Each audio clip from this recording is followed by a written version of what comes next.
Chapter 9. The Notebook. After half an hour of rest, Joe Mingrui, who now viewed himself as Klein, finally recovered.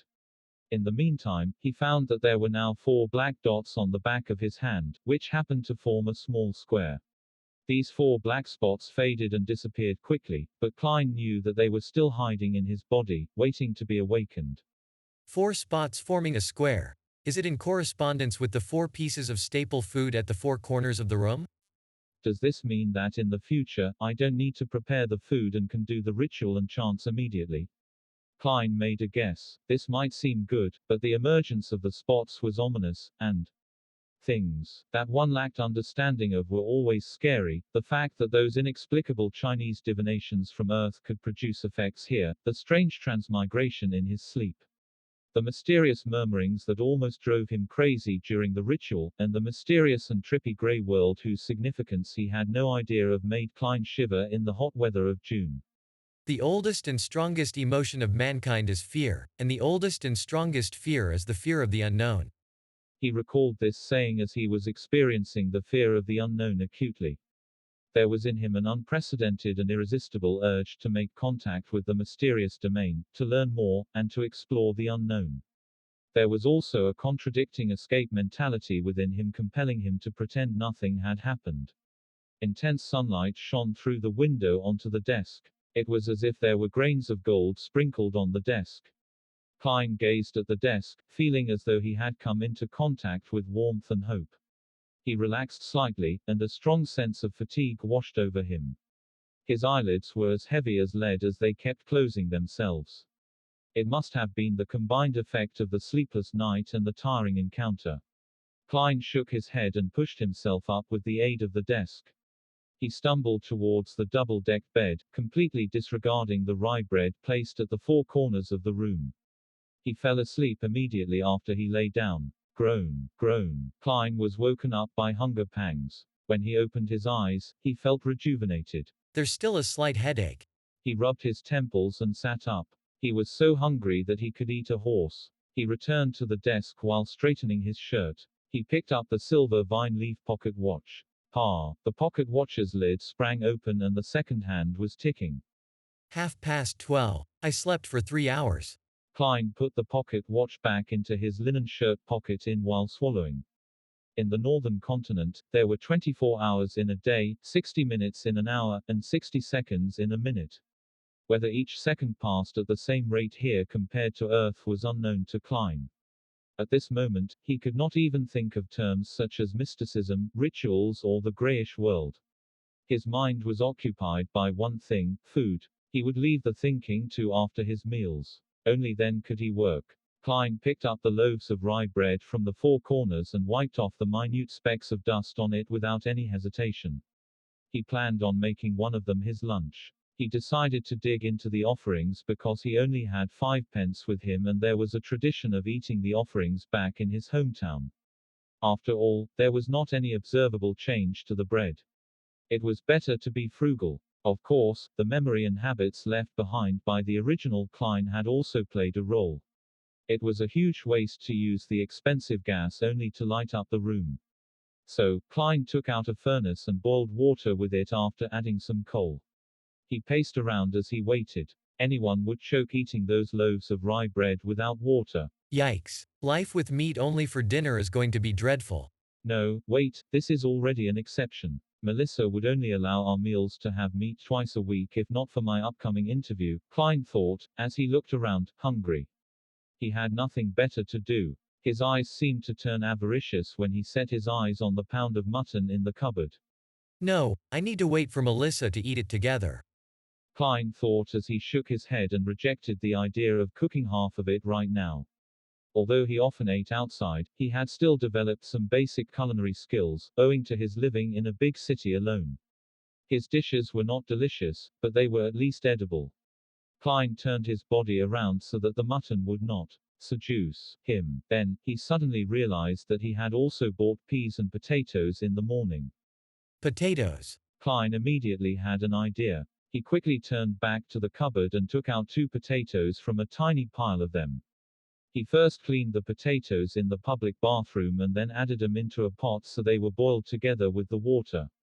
After a while, he sprinkled into the water some yellow coarse salt from the spices container he found inside the cupboard.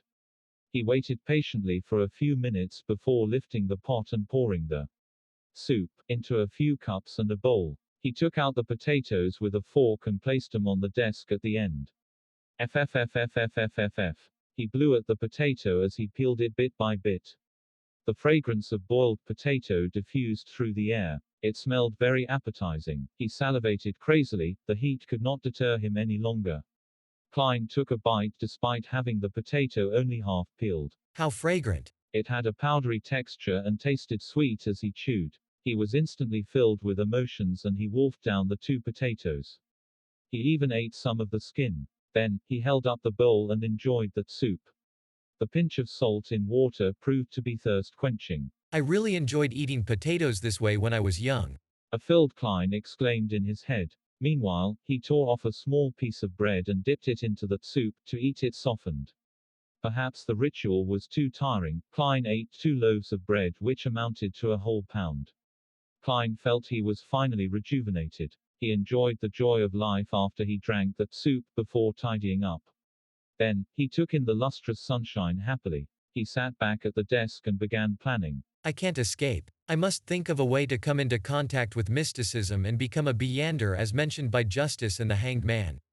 I need to overcome the fear of the unknown. The only way now is to wait for the next gathering. I need to try listen for the formula of the spectator potion or other things related to mysticism. There are 4 more days before Monday. Before that, I need to first figure out the problem with Klein. Why did he commit suicide? What happened to him? Unable to transmigrate back and wash his hands of everything, Klein picked up the notebook that lay on the table. He wanted to find hints that could help him regain his lost memory fragments.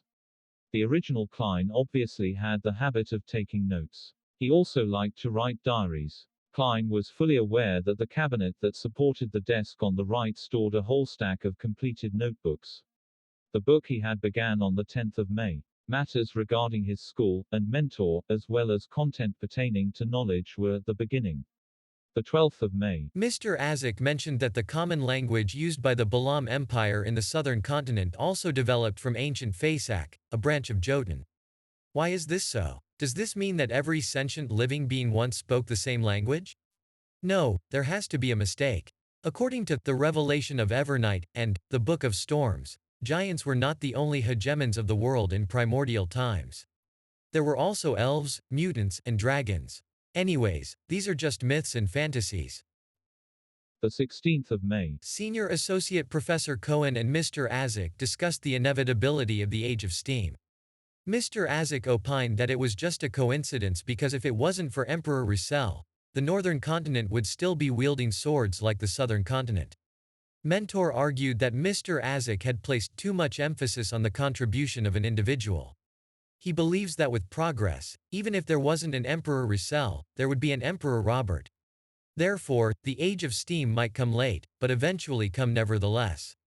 I found little meaning in their discussion. I prefer discovering new things and unraveling the hidden past.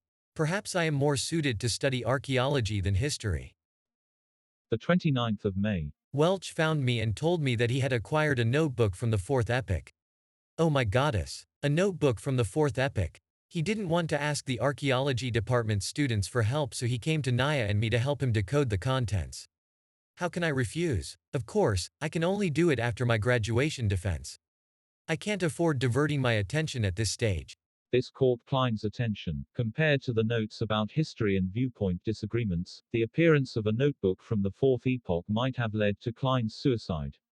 The 4th epoch was the epoch before the present Iron Age. Its history was mysterious and incomplete, due to the fact that very few tombs, ancient cities, and records had been found. Archaeologists and historians could only refer to the ambiguous records provided by the 7 major churches that centered around their religious teachings to roughly form the original picture. They knew the existence of the Solomon Empire, the Tudor dynasty, and the Trunsoist Empire. Having set his sights on solving the mystery and restoring history, Klein didn't have much interest in the first 3 eras, whose roots were closer to legends. He was more interested in the 4th epoch, also known as the Age of the Gods. So Klein was concerned for his future career and thus focused on the interview. But it was all futile. Klein could not resist exclaiming. Universities were still very scarce and the majority of students were either from noble or wealthy families. As long as he did not have an extreme mindset, a commoner who had been admitted into university would have been able to build precious social connections through group discussions and networking events despite the prejudice and exclusion from the entrenched social circles. The very generous Welch McGovern was an example. He was the son of a banker from Constant City, Mid-Seashire, Lowen Kingdom. He was used to asking Nair and Klein for help because they were always in the same group for work. Without thinking further, Klein continued reading the notebook. The 18th of June. I have graduated. Farewell, Coy University. The 19th of June. I have seen the notebook. By comparing sentence structures and root words, I discovered that it is a modified form of ancient Fasak. More precisely, over the course of its thousand-year history, the Fasak language had changed constantly, a little at a time.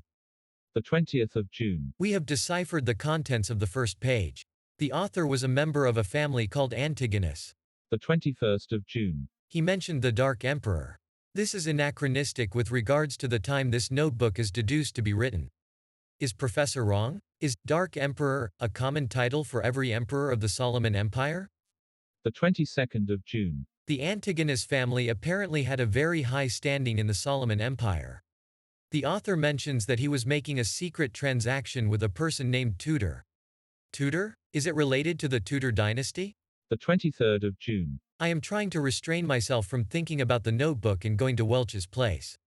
I need to prepare for the interview. It's very important. The 24th of June. Naya tells me that they have found something new.